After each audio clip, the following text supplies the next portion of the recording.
We're almost done, people. We almost done. So, last time, before we took the break, I said author popularity. That's just something that popped in my head. I honestly don't think that we could do that. That we could have a serious discussion about that. But comedy. That's something I think I might have a lead on. I think we're getting there, people. I think we're getting there. Now, I think we're getting there, but I think we're not, because there are some examples where, you know, the comedy, I still watched the episode and still kind of felt, like I didn't waste my time, but also I didn't gain anything from it. And I think an example of that would be the fairy tale episode I watched when I first started this video. Episode 163, there's almost no comedy in that episode. Elephant versus Bucks was a terrible fight, nothing really happened. But comedy, man. So, comedy, I think, builds itself literally off the it factor. And I haven't read manga like Sket Dance and Gintama, but I know they're apparently very hilarious and just extremely popular is what I want to use among the community. And some people compare the first season of Medaka Box to Sket Dance, and I can safely say that Medaka Box does not really have that it factor. The it factor is something something accessible to everyone, hence why it's watchable. And Medaka Box, after its first season, or even in its first season, a more of an acquired taste. Well, the first season is just kind of bad, but it's putting something aside. But Medaka Box is more like sushi, really.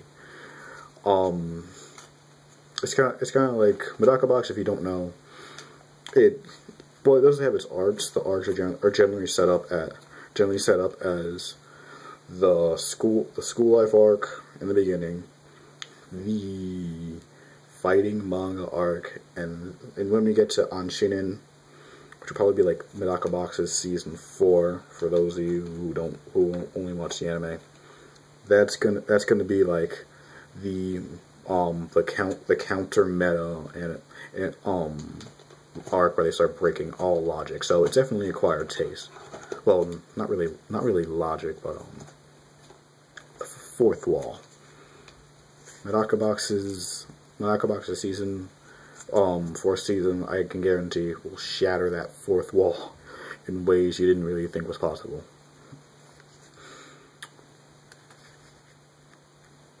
But comedy. So Medaka Box, I think that's why I failed as a comedy. It just didn't have that charm to it, and the jokes really weren't funny. But let's see.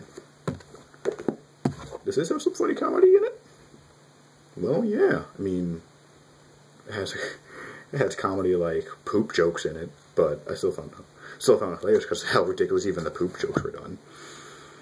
Does Hunter comedy? How comedy is it? Sure, it does. Gonto Hilarious character.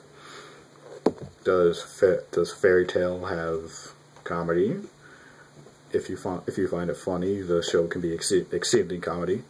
Although going off topic, I find it funny how people call it a comedy, but they don't call it an ecchi. It's kind of like you hypocrites. And so there's wildly hilarious. And Jack the Ripper is not funny in the slightest at all. I don't really know any funny moments at all. Drifters, done by the same guy who did Kota Harano. So, you already know how hilarious Hellsing is. Drifters is almost just as funny. Well, basically, it's just funny. So, but yeah, the comedy aspect of anime manga, it's essentially literally plays off the it factors. Like, oh my god, this is so watchable, because, you know, in comedies, nothing's really going to happen all that much. It's like, that show, what's its name? I believe it's called Azumanga Daioh. I haven't watched it yet. I've seen a couple clips, and it looks fracking hilarious. And I'm the type of person who hates school life in all of its facets. Basically, all of its facets. And I can't really bring myself to do that, but I really want to check that anime out because the jokes in that, man. Okay, we're gonna walk into a room it's gonna fill all with animals, but they're all gonna be dead. I mean, how could you not love like things like comedy gold like that?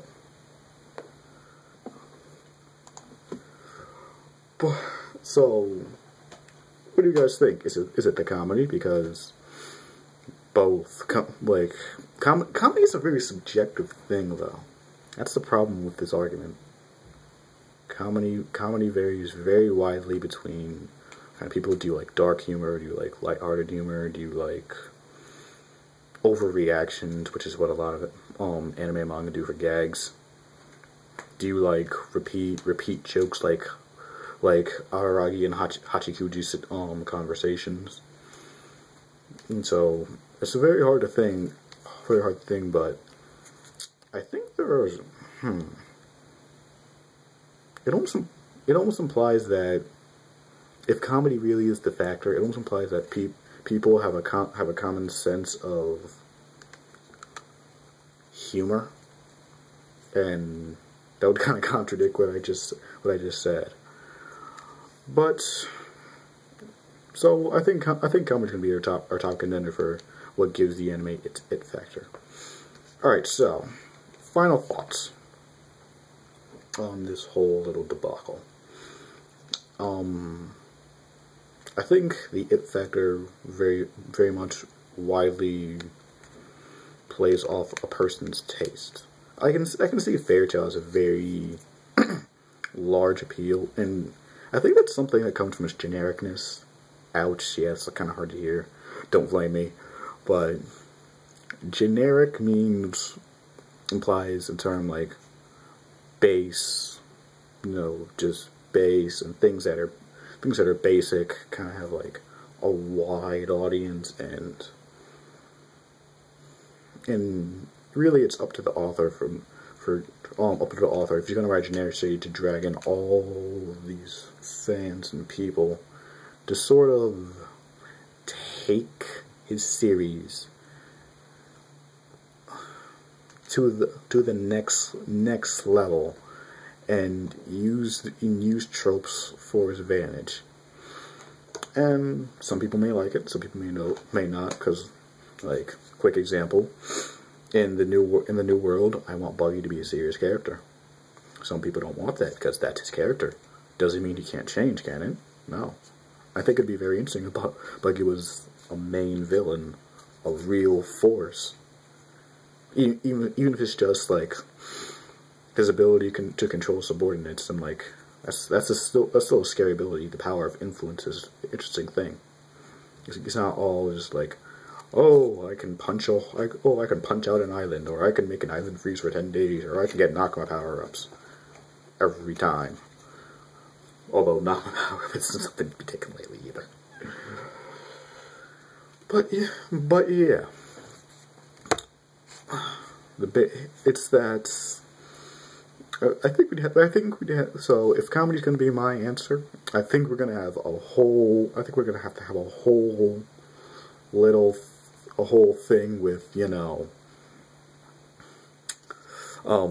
what kind of comedy really appeals to everybody, and or at least the base audience. Those generic muck of human beings. Blah. But that's it. That's the first Shocratic circle discussion. Call me out on bullshit, wreck my points, and offer new ideas. Talk about things I missed. I want to see these kind of things. I don't care if you insult me. I don't care if you call me an idiot. So long as you can make me think of something new, make your friends think of something new, I would call these a success. I was a little ill-planned for it, but I think this is kind of how it goes, because we do Socratic circle sessions in school, and no, nobody's really prepared for it. I mean, we just kind of give it a top, just kind of get a topic, get 2 minutes to think about it, and then we just kind of go into it, and try to contradict what I say, or at least show an opposite view. It's like, if you think comedy just does not make a series work at all, say it, because something about humans, you cannot make humans grow if you do not contradict them. And I might do like maybe a societal discussion or something like on this, but think about it. Like, example, today I was the leader of the show Socratic Discussion, and we were talking about, the first thing we're talking about is it a good idea to dream big, and what can we learn from big dreamers? Now, I knew what everyone else was going to say. You can reach your goals, you can, like, it's a good thing because you can reach your goals, you can find happiness, blah, blah, blah, blah. And I wasn't really expecting it to go very far if I just said that as well. I mean, the closest thing we got to something worth talking about is what is obtainable of your level, and people would keep saying that you can do anything in life, but that's not realistic. And we all kind of knew, like, we all kind of knew. We didn't really say it out loud, but we all kind of knew, like, every time you say you can do anything in life, and say you have to be realistic, that's kind of contradicting statements. So what's impossible? And we didn't really make the connection, but it helped us a lot. So what I said to further discussion was, I focus on the negative aspects of being a big dreamer. Like, being a society of big dreamers can alienate people who maybe want a more meager lifestyle. Maybe you don't want a giant career. Maybe you don't want to have this big corporation, or really make a name of stuff. Maybe you just want to have, like, a minor job, be hikikomori, play games all day. There's nothing wrong with that. There's nothing wrong with that, right? Not everyone has to be out there, yeah, getting money. No. So anyway, you have to contradict people to make them grow. You really, really, really do. But yeah, I would say this Socratic circle is adjourned. Thank you all for being a part of this, even if I don't have many subs. But tell your friends who like anime and manga. Tell anyone, and this can be really. I think this can be applied to anything. This popularity aspect, because that's really all this is. So,